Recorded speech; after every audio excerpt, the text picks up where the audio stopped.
foreign policy, in my opinion, is formed in part by a perception he has. The president's foreign policy, in my opinion, is formed in part by a perception he has that his magnetism and his charm and his persuasiveness is so compelling that he can sit down with people like Putin and Chavez and Ahmadinejad, and they'll find we're such wonderful people that they'll go along with us, and that they'll stop doing bad things.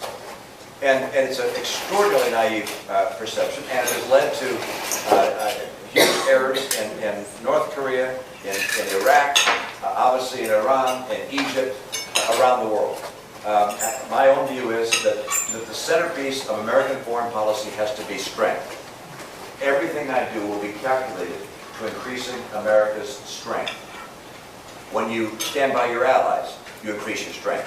When you attack your allies, you become weaker. When you stand by your principles, you get stronger. When you have a big military that's bigger than anyone else's, you're strong. When you have a strong economy, you build American strength. For me, everything is about strength. And communicating to people what is and is not acceptable. It's speaking softly but carrying a very, very, very big stick. And this president instead speaks loudly and carries a tiny stick.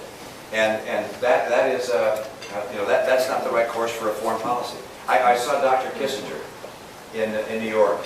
You're not eating. I'm mesmerized. Yeah. He's more than tears. Come on. I saw Dr. Kissinger. I said to him, how are we perceived around the world? And he said, one word, weak. We are weak. And that's how this president is perceived. By our friends and unfortunately, by our foes.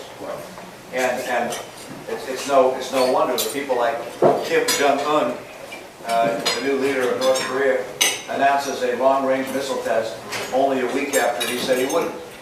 Because it's like, what's this president going to do about it? If you can't act, why don't threaten? Please. Just to follow on the Iraq. I'm going to taste this, by the way. Yes. Yeah, I just want to show you how it's done. You take this in your fork. You put it in. Yeah. I'm good. Please, go ahead. When Jimmy Carter was president, we had hostages. Ronald Reagan was able to make a statement even before he was actually sworn in. Yeah. The hostages were released. On the day of his inauguration. Right. Yeah. So my question is really, how can we sort of duplicate that scenario this time? I'm going to ask you, how do I duplicate that scenario? I think it had to do with the fact that the Iranians perceived Reagan would do something to really get them out. Yeah. In other words, that he would have the strength, and that's why I'm following on what you said about strength. Yeah. And that's why I'm suggesting that something that you say over the next few months gets the Iranians to understand that their pursuit of a bomb is something that you would predict. And I think that that's something that could possibly resonate very well with the American public and others. I appreciate the idea. I can't. One of the things that's frustrating to me is that in a typical day like this, when I do 3 or 4 events like this, the number of foreign policy questions I get are between 0 and 1. And the American people are not concentrated at all upon China, on Russia, Iran, Iraq. This president's failure to put in place a status of forces agreement allowing 10,000 to 20,000 troops to stay in Iraq, unthinkable. And yet, in that election, in the Jimmy Carter election, the fact that we had hostages in Iran, I mean, that was all we talked about. And we had the 2 helicopters crash in the desert. I mean, that was the focus. And so him solving that made all the difference in the world. I'm afraid today, if you said we got Iran to agree to stand down and use their weapon, they go, hold on. It's really, but by the way, if something of that nature presents itself, I will work to find a way to take advantage of the opportunity. Please. Yes. But that's your lucky night. More foreign policy. Yes. You're married. We did actually the first time you were in Jerusalem, and we appreciate you being there. How do you think that the Palestinian problem can be solved, and what are you going to do about it? I'm torn by 2 perspectives. in this regard. One is the one which I've had for some time, which is that the Palestinians have no interest whatsoever in establishing peace, and that the pathway to peace is almost unthinkable to accomplish. Now, why do I say that? Some might say, well, just let the Palestinians have the West Bank and have security and set up a separate nation for the Palestinians.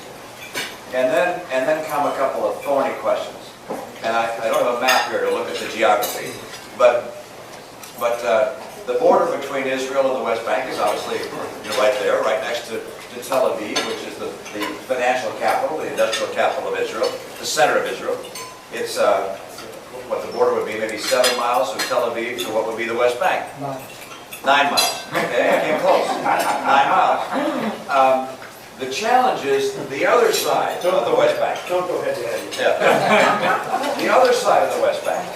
The other side of what would be this new Palestinian state would either be Syria at one point or Jordan.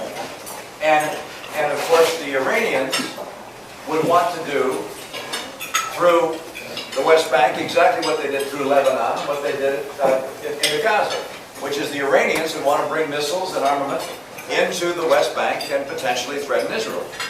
So Israel, of course, would have to say, that can't happen. We've got to keep the Iranians from bringing weaponry into the West Bank. Well, that means that who? The Israelis are going to patrol the border between Jordan, Syria, and this new Palestinian nation? Well, the Palestinians would say, no way. We're an independent country. You can't guard our border with other Arab nations.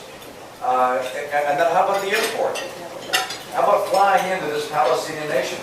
Are we going to allow military aircraft to come in? And weaponry to come in? And if not, who's going to keep it from coming in? Well, the Israelis.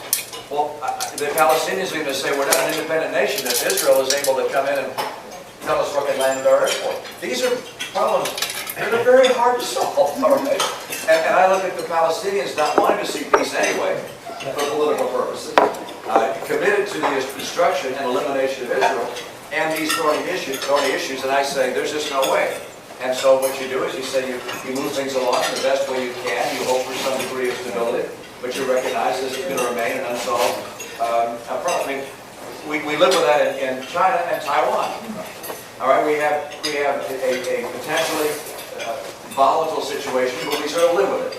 And we kick the ball down the field and hope that ultimately somehow something will happen and resolve it. We don't go to war to try and resolve it imminently. On the other hand, I got a call from a former Secretary of State. I won't mention which one it was, but this individual said to me, I think there's a prospect for a settlement between the Palestinians and the Israelis after the Palestinian elections. I said, really? And his answer was yes. I think there's some prospect, and I didn't delve into it. But I always keep open. I don't always keep open the idea. But I have to tell you, the idea of pushing on the Israelis to give something up, to get the Palestinians to act, is the worst idea in the world. We have done that time and time and time again. It does not work. So the only answer is show strength. Again, American strength, American resolve. And if the Palestinians someday reach a point where they want peace, more than we're trying to force peace on them, then it's worth having the discussions. But till then, it's just wishful thinking. Please, You guys sit down and I mean, don't you know this? afterwards? Please, don't keep going. I think like 12 off of that slot. Individuals in this room obviously are your supporters. I am very concerned about the average American who doesn't know you. There is a terrible misconception, and I spend numerous hours trying to, I hate being a defender when you are such a deserving individual. Years and years ago, I called George Bush Sr., and he had helped me in my campaign in Massachusetts when I ran for Senate. I told him that there is a guy named Clinton who's going to beat him for the following reasons, and he laughed. Right now, I'm very concerned. women do not want to vote for you. Hispanics, majority of them do not want to vote for you. College students don't. After talking to them and explaining and rationalizing on a one-on-one basis, we are able to change their opinions. But on a mass level,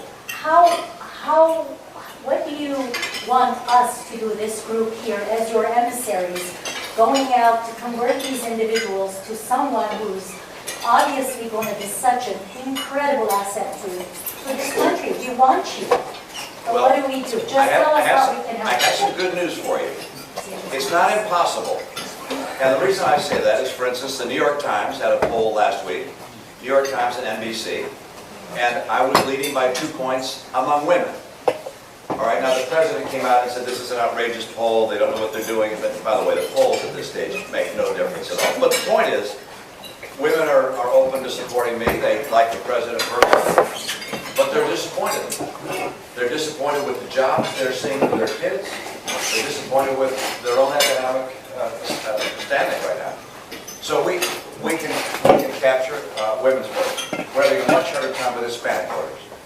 And if the Hispanic voting bloc becomes as committed to the Democrats as the African American voting bloc has in the past, why we're in trouble as a party and I think as a nation. Rubio. Exactly. And Hey, come on. and so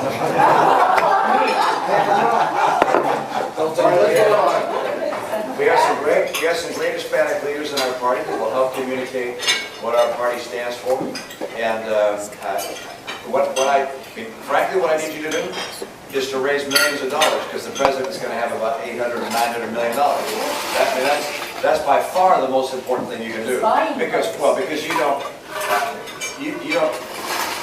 have the capacity to speak to hundreds of thousands of people. I will be in those debates. There will be, I don't know, 150 million Americans watching. If I do well, it'll help. If I don't, it won't help. You will do so well. Your debates are incredible. Thank you. Thank you. But advertising makes a difference, and the president will engage in a personal character assassination campaign, and so we'll have to fire back, one, in defense, and number two, in offense. And that'll take money. By the way, you'll see the ads here. Florida will be one of those states that is the key state, and so all the money will get spent in 10 states, and this is one of them. So the best thing I could ask you to do, I mean, yeah, sure, talk to people and tell them well, you know me, and word of mouth makes a big difference.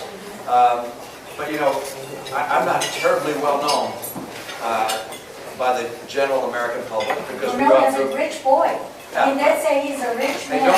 but don't worry, given all those negative things, the fact that I'm either tied or close to the president, and the fact that, you know, that he's out there talking about the 1-year anniversary of Osama bin Laden being captured, unemployment coming down, unleashing his campaign, and we're still sort of tied, that's very interesting, and is encouraging. Please. I would disagree with that. I think a lot of young children coming out of college feel they were let down by the president. And feel that there's not a job out there for them. And I thought they were going to make $60,000, now they're making $30,000. You know, very similar to the U6. Yeah. My question to you is, why don't you stick up for yourself? To me, you should be so proud of your role. That's what we all aspire to. We kill ourselves. We don't work a 9 to 5. We're away from our families 5 days a week. I'm away from my 4 girls 5 days a week, my wife. Why not stick up for yourself and say, why is it bad to aspire to be wealthy and successful? You know, why is it bad to kill yourself, and why is it bad to cut 30 jobs to protect 300? And when people talk about you cutting jobs, you saved companies that were failing in terms of these 2 jobs. So my question is, when is that? Well, Mayor. Huge neighborhood, and worked his way up from nothing to being an incredibly successful entrepreneur. So, If you heard in my speech tonight, I talked, I began by, Oh, you weren't here. He came here early, so we missed the, You missed it. In every stump speech I give, I speak about the fact that people who dream and achieve enormous success do not make us poorer, they make us better off. And the Republican audience that I typically speak to are blocked. I said that tonight, and the media's there, and they write about it. They say that Romney defends success in America and dreamers and so forth. So they write about it. But in terms of what gets through to the American consciousness,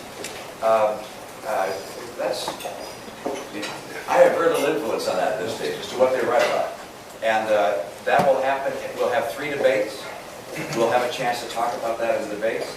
There will be ads which attack me. I will fire back in a way that describes in the best way we can the fact that the theme of my speech is that I wind up, and the ambassadors heard me today several times, I wind up talking about how the thing which I find most disappointing in this president is his attack of one American against another American, the division of America based on going after those that have been successful. And then I quote Marco Rubio. I tell, in my speeches, I say, Marco Rubio, I can't remember that I said that I don't know that I said that at the fundraising event earlier today, but I did when I was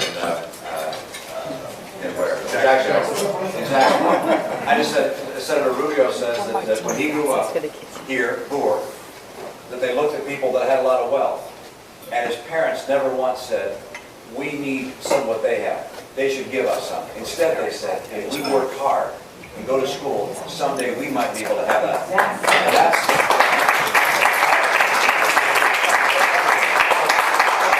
I will continue to do that. How much of that gets picked up? There's so many things that don't get picked up in a campaign because people aren't watching yet. By the way, most people don't watch during the summer. We're going to go into a season here starting from mid-June. Or almost, there's no attention paid. Then after Labor Day, in September and October, that's when we'll get the fine. For the past 3 years, all everybody's been told is, don't worry, we'll take care of you. How are you going to do it in 2 months before the elections to convince everybody you got to take care of yourself? Well, there are 47% of the people who will vote for the president no matter what. All right, there are 47% who are with him, who are dependent upon government, who believe that they are victims, who believe that government has a responsibility to care for them, who believe that they're entitled to health care, to food, to housing, to you name it. But it's an entitlement, and the government should give it to them. And they will vote for this president no matter what. And I mean, the president starts off with 48, 49, 40, he starts off with a huge number. These are people who pay no income tax. 47% of Americans pay no income tax. So our message of low taxes doesn't connect. And he'll be out there talking about tax cuts for the rich. I mean, that's what they sell every 4 years. And so my job is not to worry about those people. I'll never convince them that they should take personal responsibility and care for their lives. What I have to do is convince the 5 to 10% in the Senate that are independent, that are thoughtful, that look at voting one way or the other depending upon, in some cases, emotion, whether they like the guy or not, what it looks like. I mean, when you ask those people, we do all these polls. I find it amazing. We poll all these people to see where you stand in polls. But 45% of the people will vote for the Republican. And we have responsibility for the whole world. They're only focused on one little area of the world, the South China Sea and East China Sea. That's it. And they're building a military at a rapid rate. So this idea that somehow we always spend so much money in the military, it's like, guys, don't overthink how strong we are. We used to, you probably know, this was a couple of years ago, we had one of our aircraft carriers sailing by Japan, and the Chinese pulled up behind it in a diesel sub, a super quiet diesel sub, pulled up behind it. They could have torpedoed it. And I mean, we're at that kind of. Our Navy's smaller in number of ships than any time since 1917, and this president wants to shrink it. The list goes on. Our Air Force is older and smaller than any time since 47 when the Air Force was formed, and he wants to shrink it. If we go the way of Europe, which is spending 1 to 2% of their economy on the military, we will not be able to have freedom in the world. When the electric comes in September, the markets are going to be looking at marginal tax rates going up, another debt ceiling fight. Yeah. The sequestration under the debt ceiling deal. What do they call it? Tax again? Yeah. What do they call it? Yeah. The Obamacare, taxes on dividends and capital gains. I mean, the markets are going to be speaking very loudly in October on all of those issues. they'll probably be looking at what the polls are saying. If it looks like I'm going to win, the markets will be happy. If it looks like the president's going to win, the markets should not be terribly happy. It depends on, of course, which markets you're talking about, which types of commodities and so forth. But my own view is if we win on November 6th, there will be a great deal of optimism about the future of this country. We'll see capital come back, and we'll see, without actually doing anything, we'll actually get a boost to the economy. If the president gets reelected, I don't know what will happen. I can never predict what the markets will do. Sometimes it does the exact opposite of what I would have expected. But my own view is that if we get the tax again, as they call it, January 1st with this president, and with a Congress that can't work together, it really is frightening. It's really frightening in my view. 54% of American voters think China's economy is bigger than the U.S. When I first met you 4 or 5 years ago, you did a data dump where you went very granular and you said, look, guys, this is a small group. You said, this is it. This is what it is. Tell it like it is. How are you going to win if 54% of the voters think China's economy is bigger than ours? Or if it costs 4 cents to make a penny and we keep making pennies. Canada got it right a month ago. Why isn't someone saying stop making pennies, round it to the nearest nickel? That's an easy thing, compared to Iran.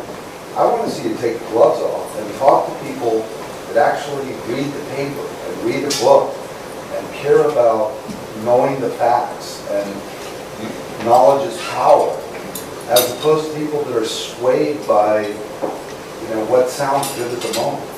If you turned into like eat what you kill, it'd be a landslide, in my humble opinion. Well, I wrote a book that lays out my view for what has to happen in the country. And people who are fascinated by policy will read the book. We have a website that lays out white papers on a whole series of issues that I care about. I have to tell you, I don't think this will have a significant impact on my electability. I wish it did. I think our ads will have a much bigger impact. I think the debates will have a big impact.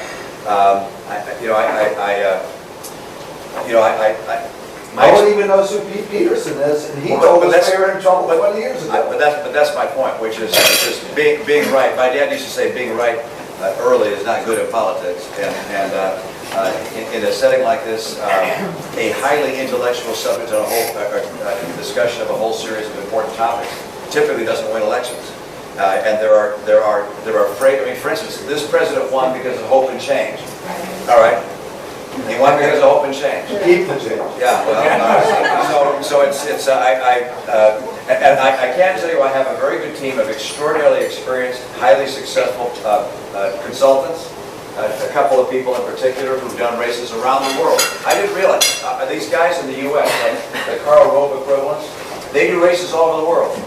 In Armenia, in Africa, in Israel.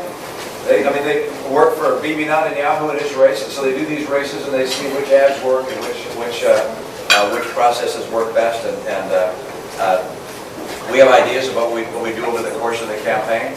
I tell them to you, but I have to shoot you. Hopefully, we'll be successful. Please. I think one of the aspects of the change that worked well for Obama 4 years ago was he promised to bring us more honest, transparent governance in Washington. Yeah. I've been around politics. This campaign I worked in with Barry Goldwater in 1964, so maybe I'm the oldest Republican in 33 years old. But from what I've seen, particularly in the last 7 months, because of my own personal involvement in the issue, is the government in Washington right now just is permeated by cronyism, outright corruption. Our regulatory agencies that are supposed to protect the public are protecting the people that they're supposed to be regulating. And I think people are fed up with that. It doesn't matter whether you're in the Tea Party or Occupy Wall Street. People see that the government is working for the powerful interests and the people who are well connected politically and not for the common person, which threatens that whole idea that we have this great opportunity, which we should have and have had historically in the U.S. for anybody from whatever background to become successful. One way in which that becomes compromised is when the government is no longer seen as being an honest agent, and where our tax dollars are not really being put to work for us, but for the people who are plugged in politically. You had cases like Solyndra and the Global issue, which I talk about, is involved in. You have Eric Holder, who's probably the most corrupt attorney general that we've had ever in American history. And I think it's something that if spun the right way in simple terms, can actually resonate with the American people. Obama did not keep his promises. Nancy Pelosi was supposed to give us an honest Congress, has given us just the opposite, which is the Speaker. And I think that's a campaign issue that can work well. I'm optimistic that you'll be elected president, and my recommendation would be clean house immediately. The SEC, the CFTC are disaster areas. And I wish we weren't unionized, so we could go a lot deeper than you're actually allowed to go. But mind the way here. Yeah, I can say this, which and I'm sure you'll agree with this as well, which is we speak with voters across the country about their perceptions. Those people I told you, the 5 to 6 or 7% that we have to bring on our side, they all voted for Barack Obama 4 years ago. So, and by the way, when you say to them, do you think Barack Obama is a failure? They overwhelmingly say no. They like him, but when you say, are you disappointed that his policies haven't worked? They say yes. And because they voted for him, they don't want to be told that they were wrong, that he's a bad guy, that he did bad things, that he's corrupt. Those people that we have to get, they want to believe they did the right thing, but he just wasn't up to the task. They love the phrase that he's over his head. But but you see, you and I, we spend our day with Republicans. We spend our days with people who agree with us. And these people are people who voted for him and don't agree with us. And so the things that animate us are not the things that animate them. And the best success I have is speaking with those people is saying, you know, the president's been a disappointment. He told you he'd keep unemployment below 8%, hasn't been below 8% since. 50% of kids coming out of school can't get a job. 50% of the kids in high school in our 50 largest cities won't graduate from high school. What are they going to do? And these are the kinds of things that I can say to that audience that they nod their head and say, yeah, I think you're right. What he's going to do, by the way, is try and vilify me as someone who's been successful, or who's closed businesses or laid people off and isn't an evil bad guy. And that may work. I actually think that right now people are saying, I want someone who can make things better. That's going to motivate me. Who can get jobs for my kids and get rising incomes? And I hope to be able to be the one that wins that battle. Yeah, please. I've seen Obama a lot of times in these talk shows, reviews, etc. I've never seen him on any of them. And I think a lot of the women, especially, of those women that we're talking about, I think they would see it in a different light. Because I think a lot of women, especially, do not watch debates. They don't come to these functions. They can maybe, show your face more on TV and talk, just like a regular, what's that word?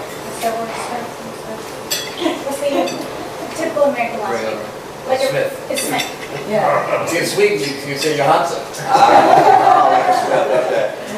I think maybe you could reach a lot of the voters. Well, thank you. I have been on The View twice now. So you've got to come on. I've been on The View twice. We'll get you Kelly. It went very well. Kelly. Regis is gone. Kelly and Michael Strader. I've done the evening shows. I've been on Letterman a couple of times. I've been on Leno more than a couple of times. And now Letterman hates me because I've been on Leno more than him. And they're very jealous of one another, as you know. And I was asked to go on Saturday Night Live. I did not do that, in part because you want to show that you're fun and you're a good person, but you don't want to. You also want to be presidential. And Saturday Night Live has the potential of looking slapstick and not presidential. But The View is fine. Although The View is high risk because of the 5 women on it, only 1 is conservative and 4 are sharp-tongued and not conservative. Whoopi Goldberg in particular. Although last time I was on the show, she said to me, you know what? I think I could vote for you. And I said, I must have done something really wrong. I'm going to sit down and enjoy. Darlene, you get the last word.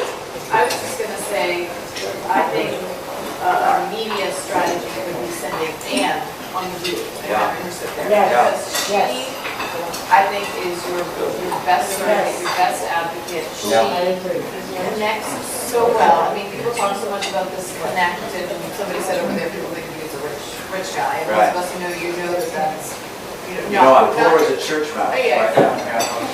Well, we know that you value dollar and hard work. But Anne really connects with people, and she can tell the story about her father. person to go sit with Matt Lauer and go on Good Morning America and go on The View and hold her own with all of these people and really get you, I think, the women connecting to you more by seeing her out there. And I think she's a great. I think you're right, Daryl. I think you're absolutely right. We use Anne sparingly right now so that people don't get tired of her or start attacking. I get tired of it. Who gets tired of it? No, come on. But you will see more of her in the September-October timeframe. And, we had, what is her name, Hillary Rosen, who attacked her, and that made Anne much more visible to the American people, which I think was very helpful. It gave her a platform she wouldn't have had otherwise. And I agree with you. I think she will be extraordinarily helpful. Just her people who friended her on Facebook or whatever happened after Hillary Rosen, I mean, that shows you the value of social networking and just how important media can be in this election cycle. And I just think that she is amazing. And I know she wants to do it. She's out there. She is. She's in Texas tonight. She was in Louisiana last night. She's raising money in those places. She was at Ben Crenshaw's house for dinner tonight. Isn't that something? So there are some benefits. But one of the benefits I get is eating the world's best dessert, which I will. Thank you. You're very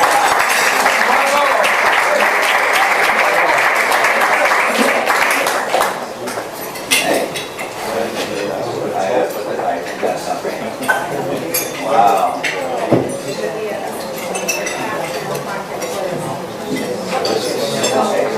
Go ahead.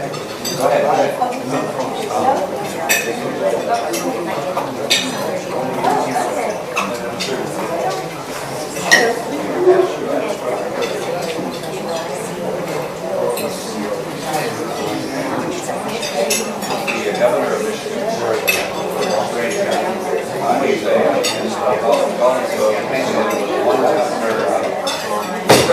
He's an IT guy, has no personal background, never worked side like you. He submitted a random children. Someone I can't kids and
You're fired.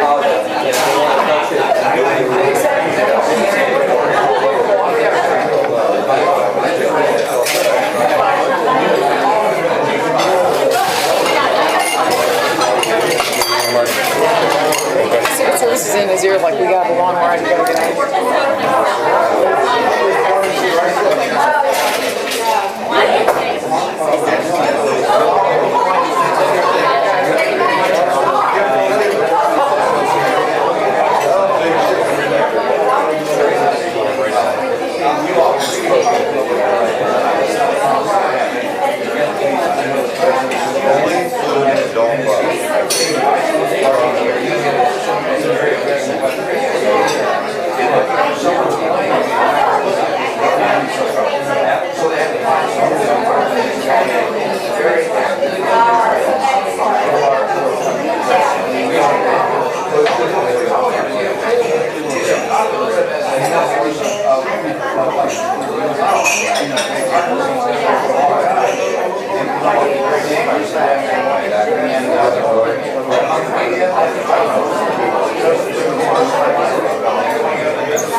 I don't want to get Medicare.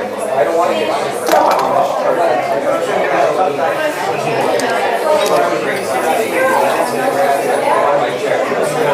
Medicare.